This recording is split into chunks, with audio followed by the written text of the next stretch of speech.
రూపాయల కోసం తలెత్తిన వివాదంలో ఒకరు ప్రాణాలు కోల్పోయారు. ఈ ఘటన రంగారెడ్డి జిల్లా బద్వేల్లో జరిగింది. శ్రీనివాస్ అనే డైలీ లేబర్ తనకు రావాల్సిన 500 రూపాయలు కాంట్రాక్టర్ను సాయిని అడిగాడు. అది కాస్త గొడవగా మారింది. అప్పటికే మధ్యమతిలో ఉన్న శ్రీనివాస్ సాయి పరస్పరం ఘర్షణకు దిగారు. చివరకు కాంట్రాక్టర్ సాయి ఆగ్రహావేశాలకు పక్కనే ఉన్న మాన్హోల్ మూత్తో శ్రీనివాస్ తలపై కొట్టాడు. శ్రీనివాస్ కు తీవ్ర రక్తస్రావం కాగా ఆసుపత్రి తరలిస్తుండగా చనిపోయాడు. పోలీసులు కేసు నమోదు చేసి దర్యాప్తు చేస్తున్నారు.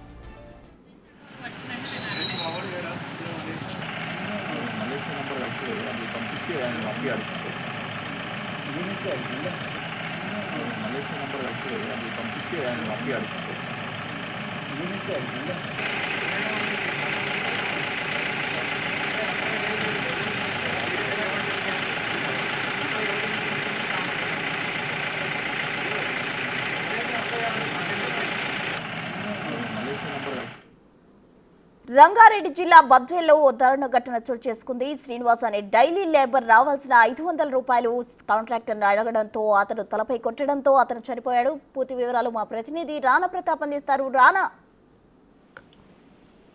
రాజేంద్రనగర్ పోలీస్ స్టేషన్ పరిధిలో బుద్వేల్లో శ్రీనివాస్ అనే డైలీ లేబర్ ఎవరైతే ఉన్నారో సాయి దగ్గర గత కొంతకాలంగా పనిచేస్తున్నాడు. అయితే 500 రూపాయలు ఆయనకి ఇవ్వాల్సిన అవసరం ఉంది. 500 రూపాయలు అడిగినప్పుడు పదే తర్వాత ఇస్తాననేసి కూడా చెప్తుండడంతో ఇద్దరు కలిసి మందు సేవించినట్టుగా సమాచారం అవుతుంది. మందు సేవించినప్పుడు ఒకరినొకరు మాట్లాడుకున్నారు, గట్టిగా తిట్టుకున్నారు, తర్వాత కొట్టుకున్నప్పుడు ఒకరికొకరు ఆవేశాలకు లోనై ఒక్కసారిగా సాయి అనే వ్యక్తి శ్రీనివాస్ పైన ఆ పక్కనే ఉన్నటువంటి డ్రైనేజ్ మూత ఏదవుతుందో ఆ డ్రైనేజ్ మూత తీసుకొని తలపైన బలంగా కొట్టడంతో ఒక్కసారిగా కూడా కింద పడిపోయాడు. తీవ్ర రక్తస్రావం అయింది. వెంటనే హాస్పిటల్ కి తీసుకెళ్లే క్రమంలో అతను మార్గ మధ్యంలో మృతి చెందినప్పుడు నేపథ్యం కాబట్టి ఇప్పటికే కేసు నమోదు చేసుకున్నారు పోలీసులు.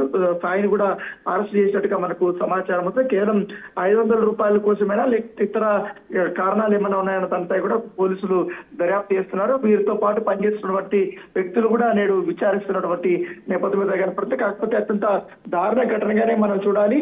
ఇప్పటికే రెగ్యులర్ గా సాయి మధ్య అలాగే శ్రీనివాస్ మధ్య గొడవలు జరుగుతున్నాయని కూడా స్థానికులు చెప్తున్నటువంటి నేపథ్యం కనబడుతుంది. Right Rana, thank you.